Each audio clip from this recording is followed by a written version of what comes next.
பாண்டவருக்கும் உங்களுக்கும் 18 நாள் 18 நாள் சண்டை நிமித்தம் செய்யப்பட்டிருக்கிறது.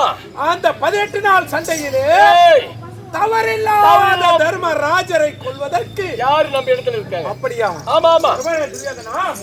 தவறில்லாத தர்மராஜரை கொல்லவே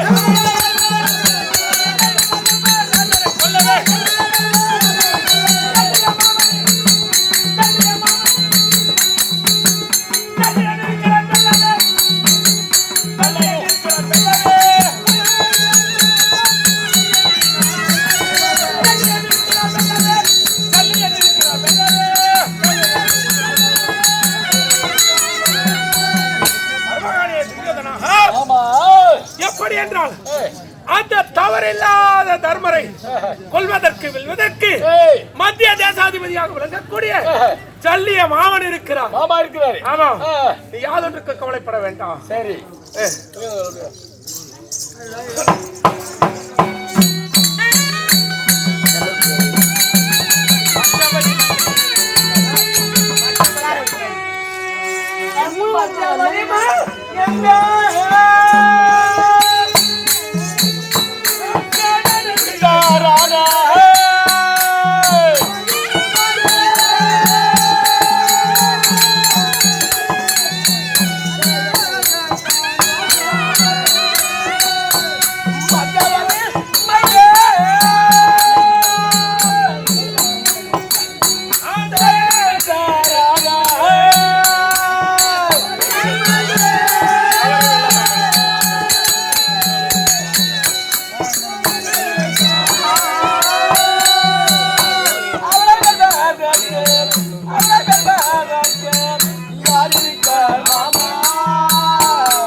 விளங்கக்கூடிய சுவேதன் எதிர்த்து அண்ணவனை எதிர்க்க யாரு இருக்கிறாங்க மாமா? மருமகனே துரியோதனா.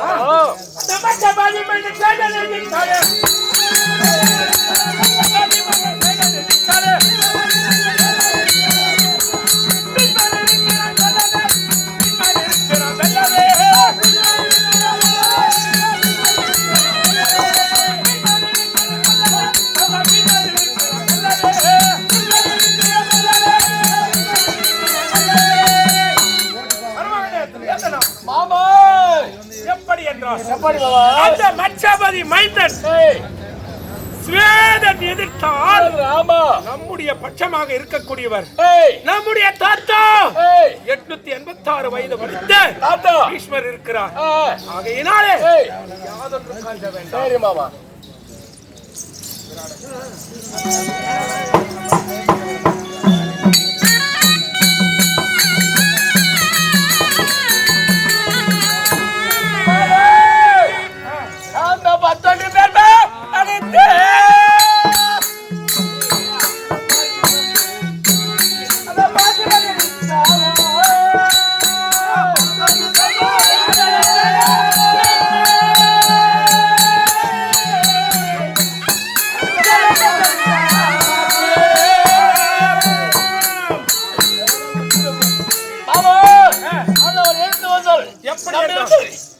விராடனுக்காக நம்மை எதிர்த்து வந்தவர் ஜெயம் பெற்ற வீரன் அந்த கிரீடி வேடி அர்ஜுனன் இருக்கிறானே அவனை கொல்வதற்கு யாருன்னு கேட்கிறேன். மருமகானியே அந்த வல்லகிரியை வெல்லவே அந்த கண்ணன் இருக்கிறான் கொல்லவே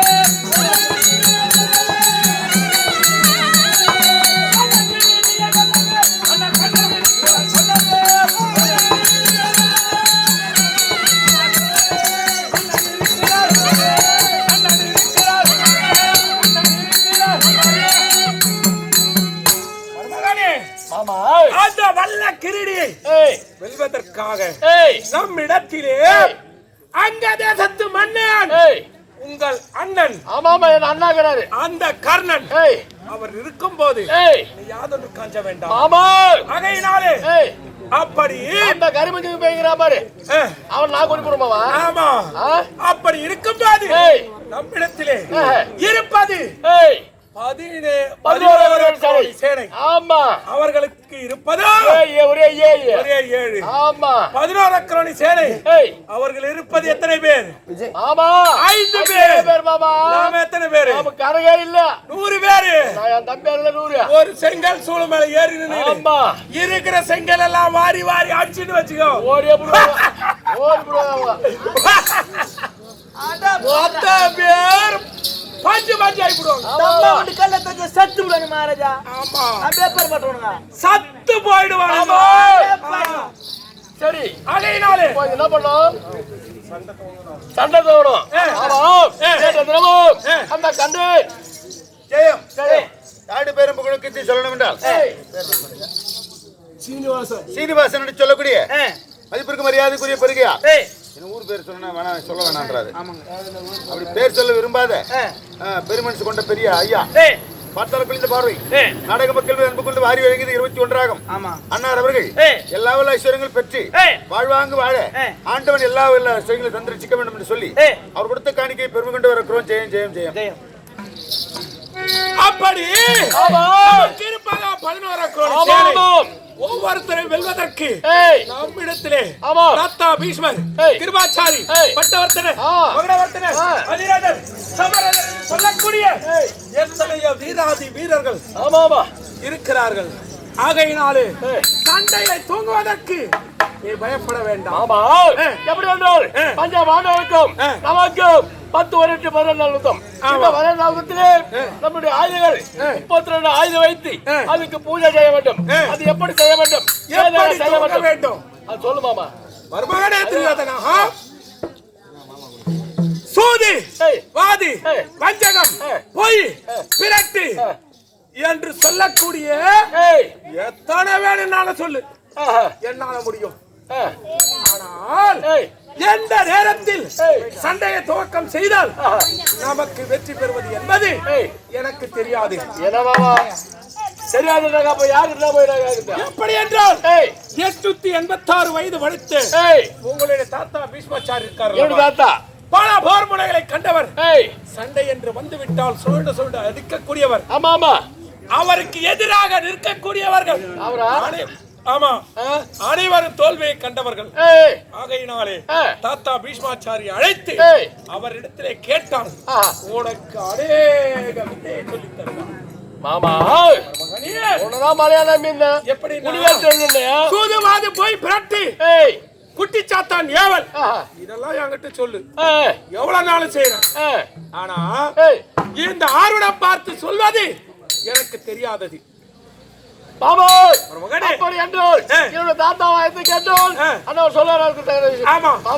நீங்க சென்று ஓய் எடுத்துக்கொள்ளுங்க. அப்படியே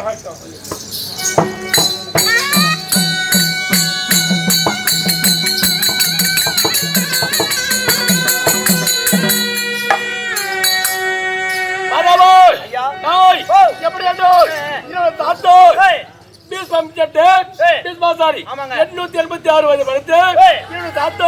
அந்த படத்தில் இருக்கிறார். நான் ஆய்த்தேன் சீக்கிரமாக போட்டோமா சென்று ஆய்த்தோம். புறப்படுங்க.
சொன்னால் விவரம் தெரியும்.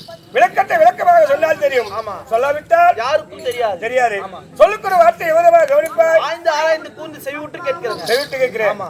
அவளில் என்ன குறைபாடு இருக்காது. தண்டனைக்கு உட்படுறாங்க. வரலாம் அல்லவா? மாதவா.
மாதவா ஐயா விளக்கத்தை விளக்கமாக சொன்னா தெரியும். ஆமா. சொல்லவிட்டா இருக்கும் தெரியாது. எப்படி என்றால் நான் யார், எப்படி பிறந்து, எப்படி வளர்ந்து, தாயார் தந்தையாரை விவரத்தை அந்தத்தோடு தெரிவிக்கின்றேன். மாதவா சந்தன மகாராஜனுக்கும் கங்காதேவிக்கும் 8வது மகனாக பிறந்தவன். Silent silent silent. சந்தன மகாராஜனுக்கும் கங்காதேவிக்கும் 8வது மகனாக பிறந்தவன். நான் எப்படி பிறந்தது தெரியுமா மாதவா? என்னுடைய தாய் தந்தை வைத்த பெயரே எனக்கு காங்கையன். காங்கையன். தாய் தந்தை வைத்த பெயர் காங்கையன். காங்கையன். எனக்கு புகையோடு வந்த பெயரோ பீஷ்மாச்சாரி. பீஷ்மாச்சாரி. இந்த புகையோடு வந்த பெயர் எப்படி தெரியுமா எப்படி? மாதவா என் தாய் தந்தை கிருபை எப்படி என்றால் சந்தன மகாராஜன் காலையில் சென்று வேட்டையை அடிவிட்டு ஜலமருந்தை நோக்கி சென்றார். ஆமா. ஜலம் அருவதற்காக ஜலத்தை நோக்கி செல்லும் நேரத்தில் ஜல அறிவு சமயத்தில் அந்த கங்கையிலிருந்து கங்கா தேவியாப்பட்ட மேலே இருந்தாரா. மேலே இருந்து பார்த்து அவரை பார்த்த உடனே சந்திர மகாராஜன் மோகம் கொண்டு வெண்ணே உன்னை பார்த்தேன், உன் மீது நான் மோகம் கொண்டேன், என்னை திருமணம் செய்து கொள்ள என்று கேட்டாராம் சந்திர மகாராஜன். ஐயா உங்களை திருமணம் செய்து கொள்ள எனக்கு சம்மதம் தான், இருந்தாலும் ஒரு நிபந்தனை. எப்படி என்றால் நான் எந்த தவறுகள் செய்தாலும் என்னை தட்டி கேட்க கூடாது. கட்டின மனைவி தவறு செய்தால் கனவு என்பது தட்டி கேட்க கூடாது.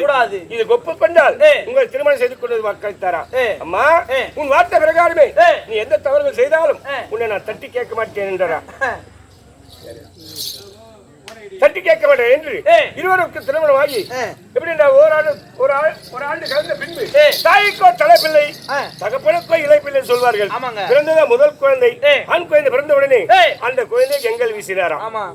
முதல் குழந்தை கங்கையில் வீசிவிட்டார். இப்படி பிறந்த 7 குழந்தையும் கங்கையில் வீசினார். சந்திர மகாராஜன் ஒரு வார்த்தை விளையாமல் படிக்கு வீசிக்கொண்டே இருந்தாராம்.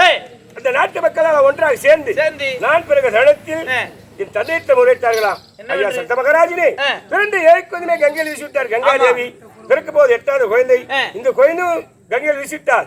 இந்த நாட்டு ஆழ்வதற்கு வாரிசு இல்லாமல் போய்விடும் என்று கேட்டாரா நாட்டு மக்கள் ஒன்றாக சேர்ந்து. அப்போ நான் பிறந்த தருணத்திலே என் தந்தையாகப்பட்ட சந்திர மகாராஜன் அம்மா பிறந்த 7 குழந்தையை கங்கையில் வீசிவிட்டார். பிறந்த போது 8வது குழந்தை. இந்த குழந்தையார் என் கரத்தில் கூட என்று கேட்டாரா.